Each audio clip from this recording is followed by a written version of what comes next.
We have a bit of a myth in our culture that it's only mothers who are changed by pregnancy, childbirth, all that kind of thing. And actually, over the last 20 years since I started researching fathers, we found out very much that men undergo nearly identical brain changes, and very similar hormone changes will have the same effect, basically the same endpoint. They go through those changes as a result of partly if they cohabit with the pregnant woman, but particularly following birth through interaction with the child. So men, for example, in terms of hormone changes, they see a very significant drop in testosterone, and that's prepping them to be more empathetic and more motivated to care for the child.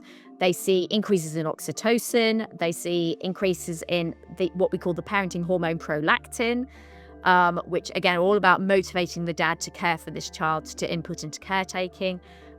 We see an increase in something called vasopressin, which in other mammals is about defense of the nest, but is all about sort of risk detection and things like that in human fathers.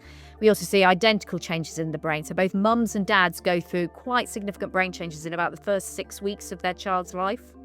And those are basically about pruning back the areas of the brain which are going to hinder parenting, and promoting and increasing grey and white matter in those areas of the brain which are needed for parenting. So we see increases in grey and white matter in areas linked to nurturing, linked to empathy, linked to risk detection, and also things like, problem solving, attention, planning ahead, all those sorts of things. So we see these really significant changes in the brain.